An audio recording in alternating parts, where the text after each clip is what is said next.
Урматтуу калайык калк, кыргыз элим, эл журт, массалык маалымат каражатынын өкүлдөрү, урматтуу жарандар, активисттик жарандар, урматтуу ОПБКга үй жайын алдырган жарандар, урматтуу президент, урматтуу жогорку соттун төрайымы. Мен бул жерге чогулуп пресс-конференция өткөргөндүн себеби ОПБК санабар аттуу паспорт боюнча турмкан. Ошонун кылган мошенниктик иштери боюнча, алдар көсөлүк иштери боюнча, кылган кыймыл аракеттери боюнча ушу элге, журтка жарыя кылайын деп ушул жерге пресс-конференция чогултуп, ушул жерге келип отурабыз. Биз ОПБК санабар менен 18 жылдан бери соттошобуз. 18 жылдан бери 40ка жакын чечим бар. Bunun başlalışı mınal доогор залогтон башталат. Мына через нотариус доогор залог. 2003 жылы апам Берикбаева Турархан ошол мезгилде апам 80ге жакындап калган эле. Ошо 2003 жылы доогор залогду нотариус аркылуу түзүп, ушуну 2 айга түзүп, акча алып бирөөгө берип жатканда, акчаны алган адам Кыдырбаев Алмаз Каракулча районунун жашоочусу болот. 65 000 сомго ОПБКдан үйүн залогко коюп 15 күнгө 65 000 сом акча алып берет. Доогор залогду 2 айга түзүшөт. 2 айга 86 000 сом суммага түзүшөт. Бирок берилген акча 65 000 сом. 86 000 сомго түзүлүп, бул 2 айы процент эсептелинет. 65ке процент кошуп 86га түзүлөт. Ошол 2003 жылдан бери акчаны алып кеткен Кыдырбаев Алмаз ошо боюнча жок. 65 000 акча берген ОПБК үйдү өзүнө өткөрүп алган. Бул боюнча бул жерде мына нотариус Осмонов өткөргөн. Нотариус Осмоновдун кеткен катачылыгы ошол учурда биз үйдүн документин технический паспорту залогко коет. Үйдө 12 адам, 12 жаран учетто турганбыз. 12 жарандын макулдугу жок, уруксаты жок, үйдү залогко коет. Жазалбаган неграмотный апамдын колунан кармап туруп жаздырышат. Берикбаева деп. Ана мен эми азыр апам өтүп кетти. Апаман сурагам, сен жазалбайт элең, кантип жаздырган, сен колунан кармап жаздырышты деп айткан. Ошол күндөн ушул күнгө чейин биз ОПБК менен соттошобуз. Дагы бир жери бул жерде көргөзүп атат. Залогко коюп аткан аял Берикбаева Турархан дееспособен деп көргөзүлүп атат. Берикбаева Турарханды биз республиканский психиатрический больница аркылуу текшерткенбиз. Арыз менен сотко кайрылып, соттун чечими менен республиканский психиатрический больницага направление алып, апамды алып барып, ошол жерде республиканский психиатрический больница текшерип, көрүп, мындай деген жыйынтыкка келишкен. Эми бул жерде орусча жазылган. Берикбаева Турархан является недееспособным, она не может отдавать отчет своим действиям и руководить ими деген мына республиканский психиатрический больницанын заключениясы. Бул анан ушул документ боюнча биз немеге кайрылдык? Сотко. Сотко кайрылганыбызда сотто Өмүрзакова Марипат деген судья карап, кыймыл аракетке жараксыз деген чечим чыгарган. Бабушка апам кыймыл аракетке жараксыз деген чечим чыгарып, анан тиги тарап бул чечим прокурордун катышуусуз чыгарыптыр. Бул недействителен деп жогорку сотко чейин жазышып, жогорку соттон анан чечимди бузуп келишкен. Бул прокурор катышыш керек эле деп. Прокурор катышкыдай бул преступление иш эмес, прокурор катышкыдай. Апам бирөөнү өлтүрүп койгон эмес. Бул прокурор катышып, чечимге катышкыдай. Бузуп келип, анан кийин бул жердеги ОПБКнын тиги тараптагы адвокаты Темирбай Айнагул айым бөйрөктөн шыйдак чыгарган. Ошский психиатрический больницага неме жазышат. Мен адвокатым Халматова Галина Борисовна кошулуп алып. Бунун ичинде мен өзүмкү да бар, неме эмес, Темирбаева эмес. Мен өзүмкү дагы бар, өзүмкү дагы тиги тарапка иштеген. Азыркы замандагы адвокаттардын баардыгы эки тарапка иштейт. Бир эле биздин заказчы ишти бүтүрө коюшпайт. Тияктан да акча алат, бизден да акча алат. Ошондон кийин бабушканы Орский психиатрический больница текшериш керек. Орский психиатрический больница анализ бериш керек. Анан мен айттым, мына ал документтер, мына бул республиканский психиатрический больница. Деп анан 3 жыл Орскийге жазышат. Мен 3 жыл алып барганым жок. Эмнеге алып барамын? Республиканский текшерип жыйынтык берип атса. Эмне Орскийге барса да Берикбаева оңолуп кетеби экен, же сакайып кетиппи? Ошондон анан былтыр апам өтүп кеткен. 2004 жылы 31 августта ОПБК Орский сотко арыз берет. Мен акчамды төлөп берсин деп. төлөп берсин да акчаны бергенде Матов карап, анда председатель судья городской соттун карап 2004 жылы 31 марты менен 155 миңге чечим чыгарат. 155 миңге чечим чыгарып, 155 миңдин акчаны өндүрүлсүн деген чечим чыгарат. Акча өндүрүлсүн деген чечим чыгарат. Неме Матов. Чечим чыгарганда 2007 жылы Опобекова Ошский сот аткаруучулар аркылуу үйдү мына акты менен, мына акты менен үйдү өзүнө өткөрүп алат. Үйдү өзүнө өткөрүп алып, бул жерде Ошский сот аткаруучулардын өтө көп нарушениясы бар. Биринчиден торг болгон эмес, торг объявить этиш керек эле. Үйгө барып, үйдөгү имуществого арестке салыш керек эле. Арестке салып, ошо арестке салган малжан болгон, темир тезек болгон, дарак болгон, ошону сатып, Опобекованын положенный акчасын арестовать этип алыш керек эле. Андан сырткары бул сотко бергенге чейин 31 немеге чейин, мартка чейин апам ошо мына 2 ай, мына договор залогтун срогу 2 ай бүткөндө Опобекова келет. Ай, мен акчамды кайтаргыла деп. Кайтаргыла дегенде, анан апам алып кеткен бала жоо келбей жатат деп, анан үйдөгү атаман калган Запорожец машинасынан аны сатат, малдарды сатып, Опобековага 26 миң сомду өзүнүн жанынан төгүп берет. Мен бул аялдан 26 миң сомду алганмын деген Опобекованын түшүнүк каты шаардык соттогу соттук документтерде бар. Биздин ошибкабыз ошондо ошону өзүбүзгө алып койбоппуз. 26 миң сомун апам кайтарып берген. 26 миң сомду кайтарып бергенден кийин Опобекова шаардык сотко кайрылып атат. Карап, анан Матов 155 миңге чечим чыгарып атат. Анын ортосунда ошо 155 миң, неге 155 миң дегенибизде 147 миң сомго доверенность неме болот, расписка, тилкат.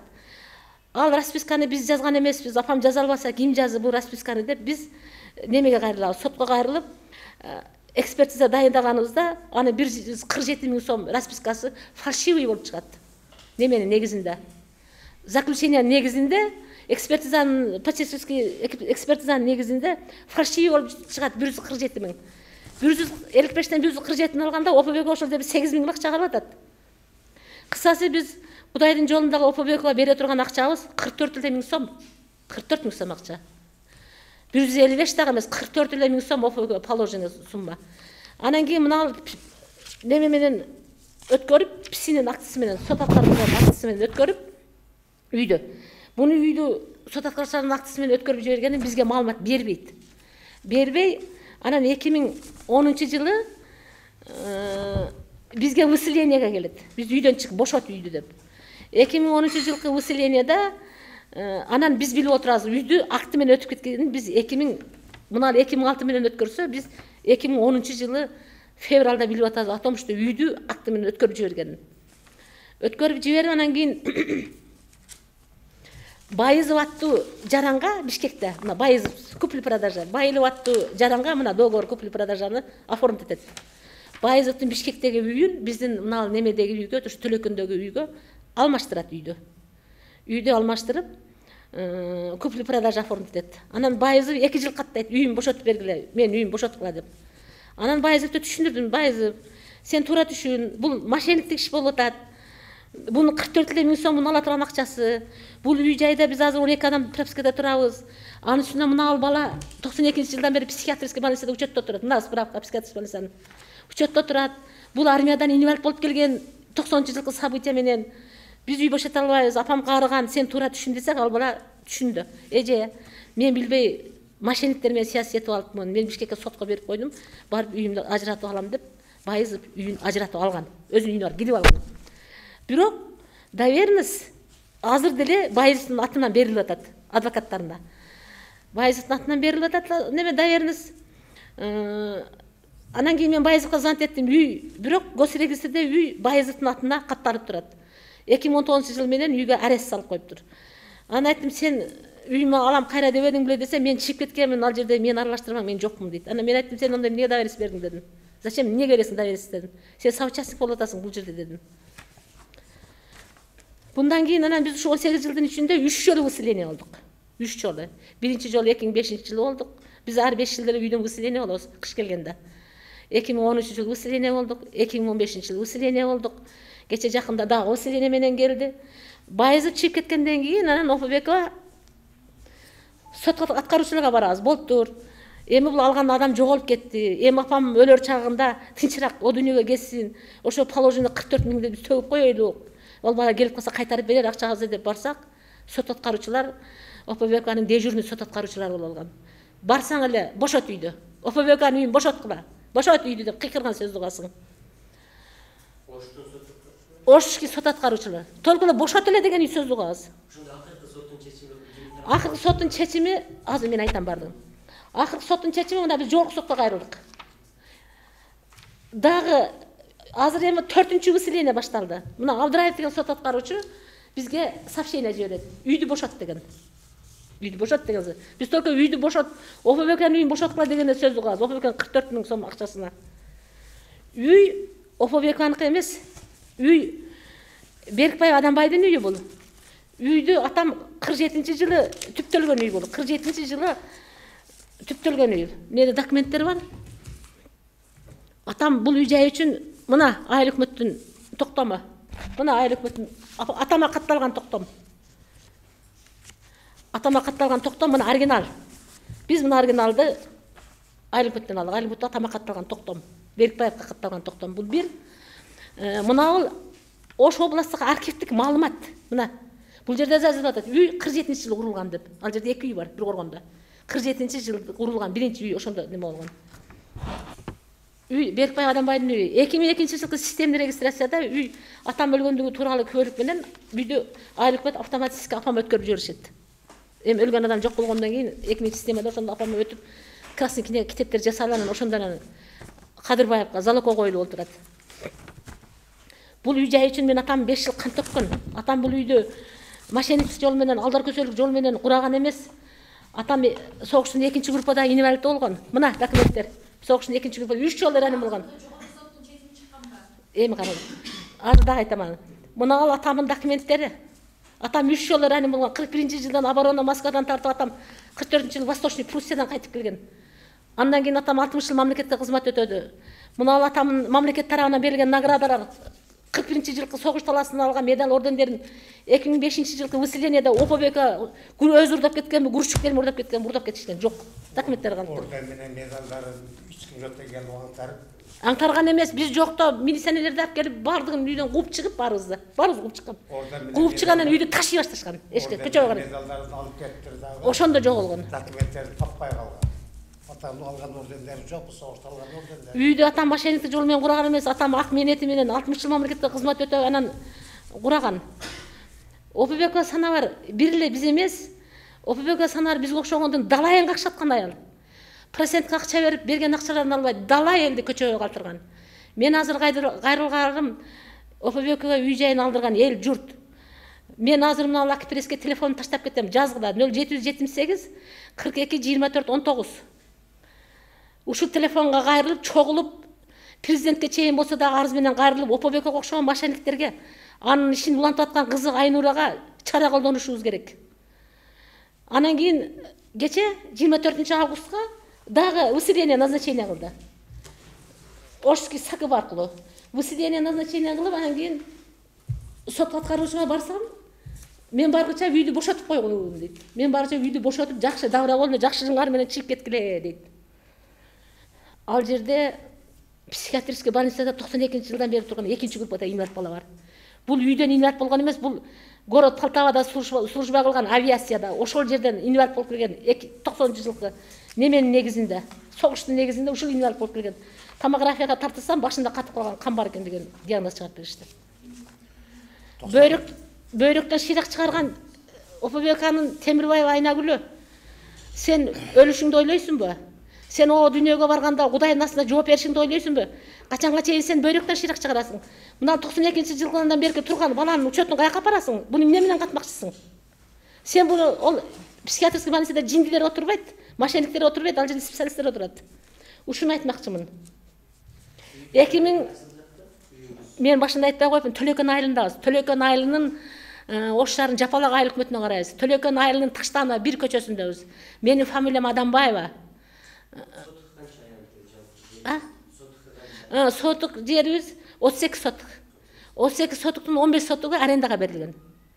Өзү негизи ал 15 сотук арендага берилген жер атама 85-жылы согуштун 40 жылдыгында фронттун жери деп айыл өкмөт тарабынан подаркага берилген жер. Ошону немеге арендага берип жиберишкен бизге. Биз өзү негизи бизге караган жер 15 эле сотук. Анан кийин 23-декабрь күнү дрон менен келип, жол жактан туруп алышып, биздин огород тартышыптыр. Мен сотто жүрөм да, мына выселение менен. Жол жактан туруп алып, дрон менен тартып, неме кылыптыр. Тартып алып кетишти, түшкө чейин тартты дрон менен жерде.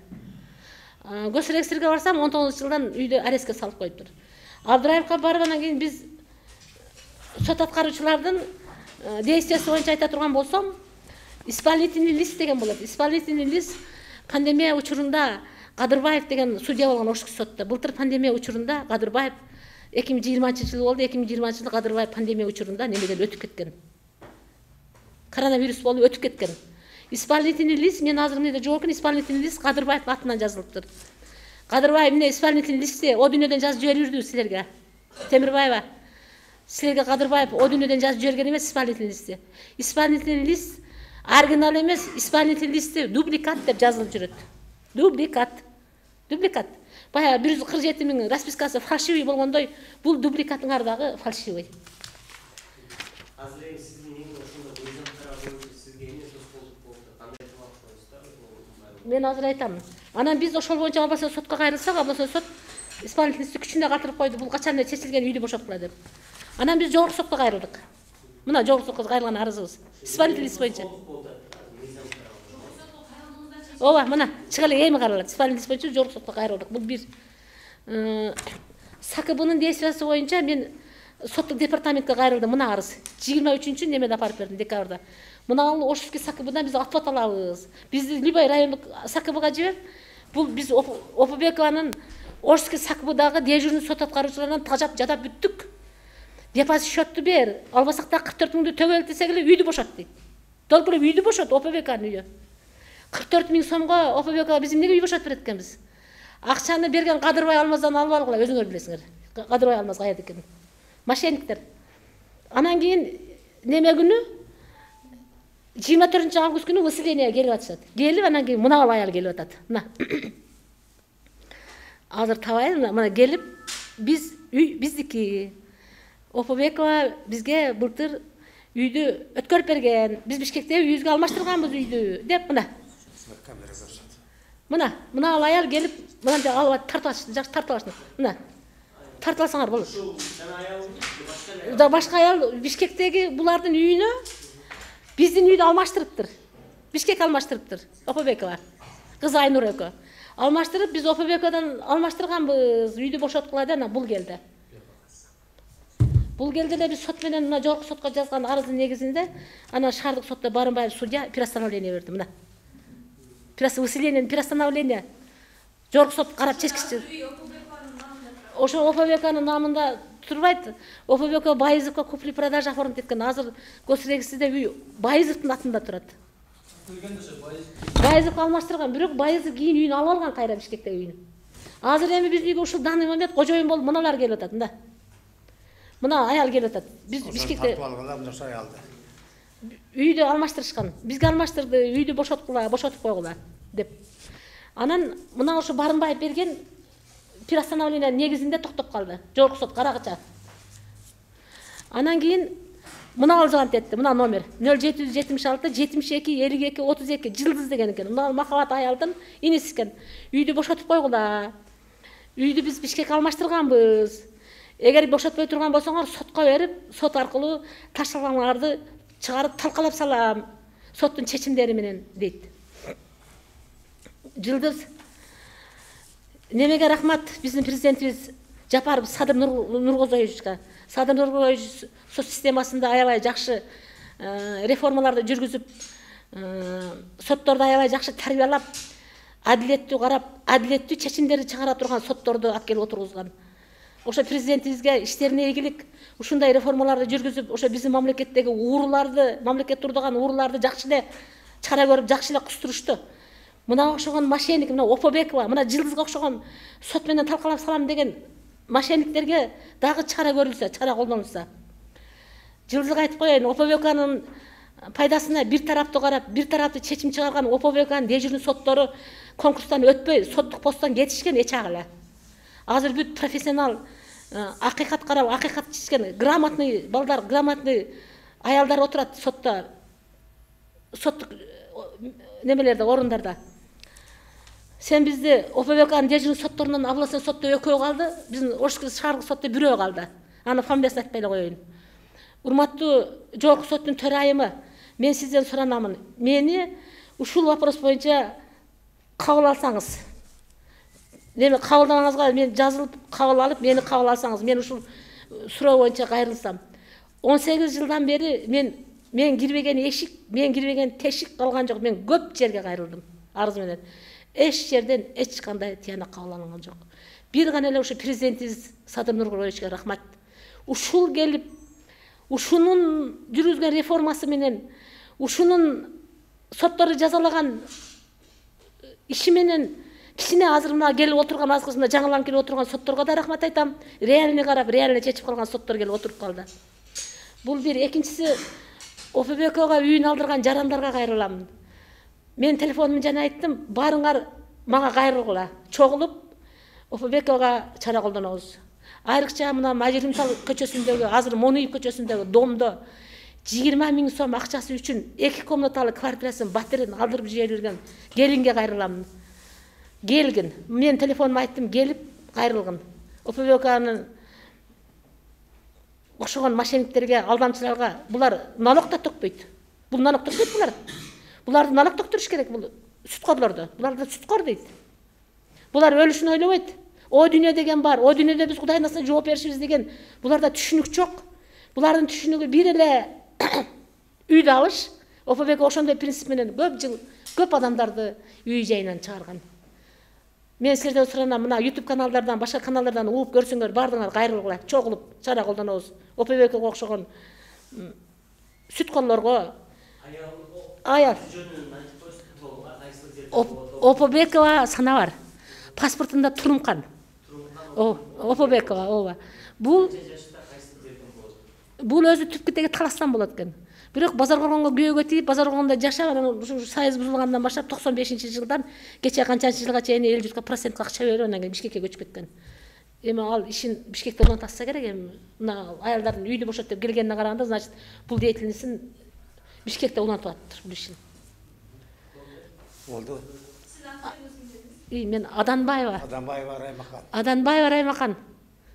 Мен 18 жылдан бери соттомун. Ошар сотунда, областык сотто, жогорку сотто. Аданбаева. Раймақан.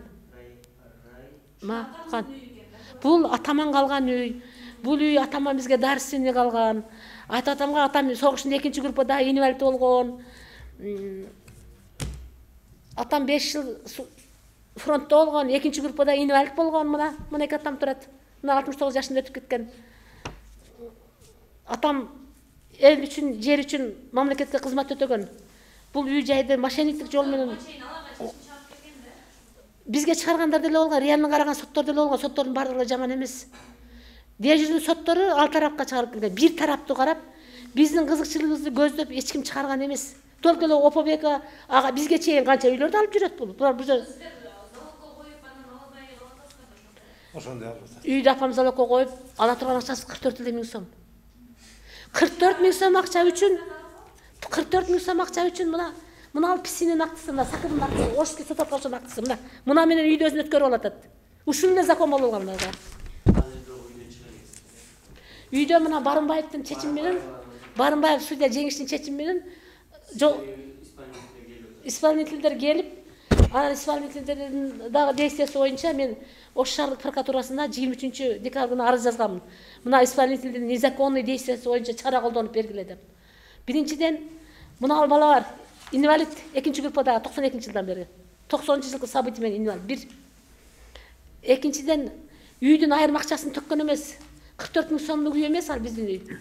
Биздин үй төлөйкөндө 1 сотук 6 сотук жер 30 000 доллар турат. Жердин өзү. Үйдүн айырма акчасы төгүлгөн эмес деген мына өзү Сакыбын өзүнүн маалыматы. Үйдүн айырма акчасы төгүлгөн эмес мына. Үйдүн айырма акчасын төксүн 500 000 доллар төлөп берсин аны үйдө алсын. Эми кошумчалык кылайын. Бул жакта барды Сакыбыга. Сиз башкасыз да? Мен үйдөн башка экөөбүз бир тууганбыз. Мына үйдегі инвалидінен 90 жылы Полтавада, Украинада, армияда жүрген. Ошта тополаң болғанда өзбек қырғыз болып. Ошы Полтавада қызмат қылған өзбектің балдары тоқмоқтап баш кеткен, армиядан инвалид болып келген. 60-қа барып қалды. Үйленелек. 50 барды. 51-ге шықты. Үйленелек. Себебі Өзін дейсесін білмейді. білбейді қысқасы. Ана бұл ешбір жақсы. Скорыйда келіп қойып алышады. Бұл инвалидтерді скорыйға салып, бұның орды жиындыққана деді. Обабек асына бар, Темірбаев менен қошып, өкөнға мошенниктен статьяны қойып, өкөнға ордың түрме. Біздің үй емес. Сіздерді мошенниктен статьяны сіздер жазаланышыңар керек. Құдайдан қорқыңдар. Бұлған дейсіңер бойынша. Мен мына Ошшағын сақыбын айтайын, мына департаментіне қайрылған мына Ошшағын сақыбыда мен атқазылған.